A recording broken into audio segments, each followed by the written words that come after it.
Well, hello everyone, and thank you for coming out this day. My name is Carlos Muniz. I'm from Peru. And before I begin the presentation, let me introduce myself. In short, I graduated from UCL, and I have been working at urban development planning for 6 years. So please let me share my presentation, and I'm going to start here, okay?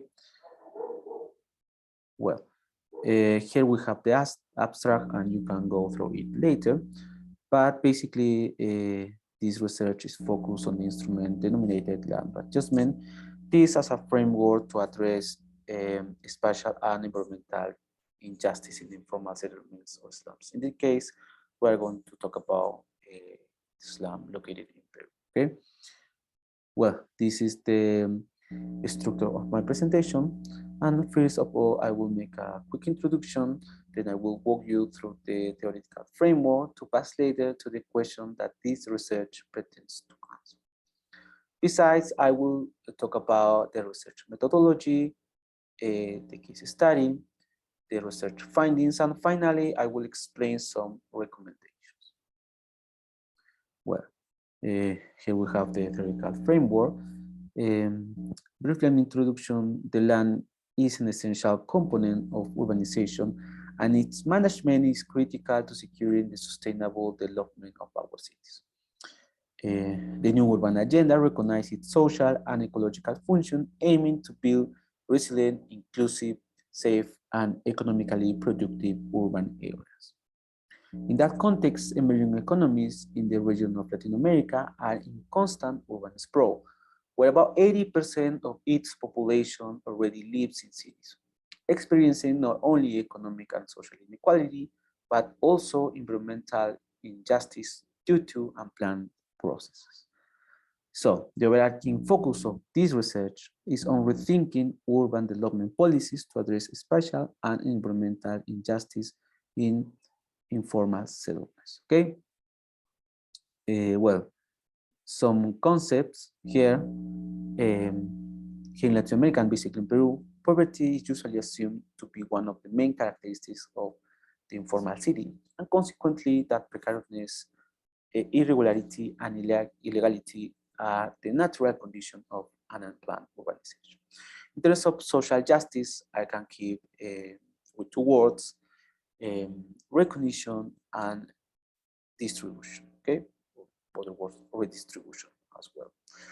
Environmental justice focus on how distribution of environmental risk mirrors the inequality in socioeconomic and cultural status.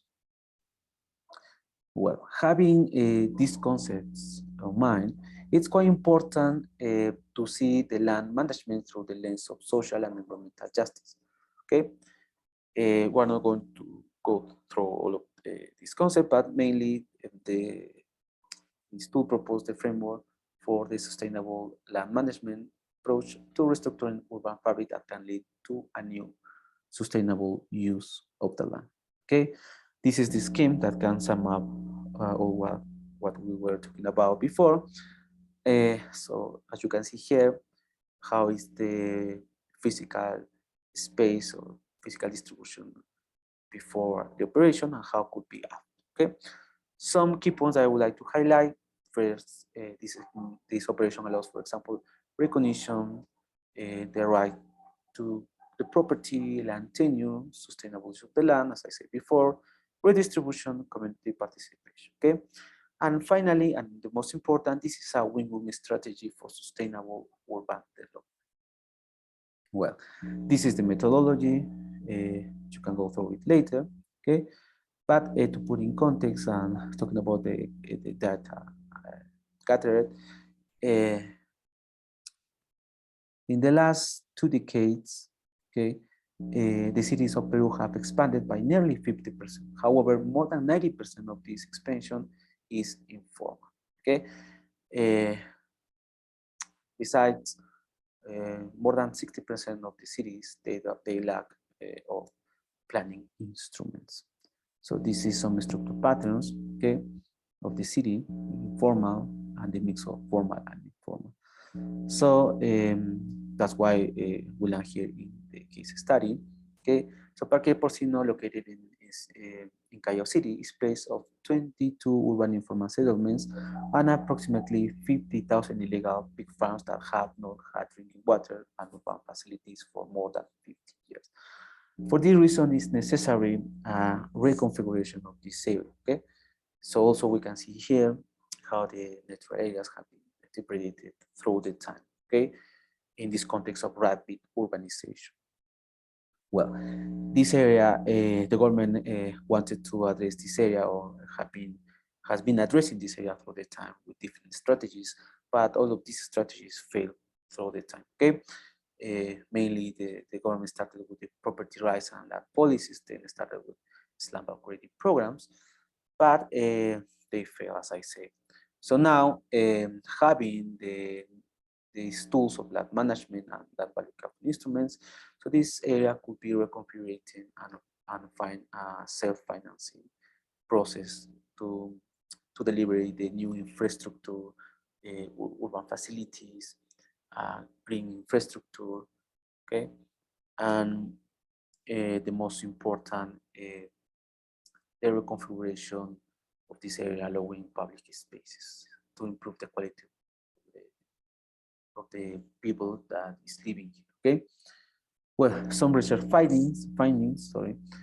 The sole application of the instrument is deficient in the scenario of delivering social housing, since this infrastructure is not an asset whose prices are determined in the land market, but it could allow housing rapid flow. Okay. Also, this tool is capable of integrating slums into a new urban fabric, facilitating the provision of services, urban facilities, and infrastructure, as we saw in the case of Parque Porcino. Okay. In the terms of the land markets, the tool or the strategy is susceptible to the lack of land market regulations. We are talking about here about speculation. Okay. Finally, some recommendations I would like to highlight. For example, it's important to set out mechanisms for technical and financial support from the national government to regional and local government, with the aim of promoting an effective, flexible, and efficient application of land purchase. Also, the right to property. Guarantee the rights to the property in an equitable manner during the process of setting out and valuing the land. Okay, so that's all. Thank you for coming out this day. And if you have some comments and questions, please let me know. Thank you.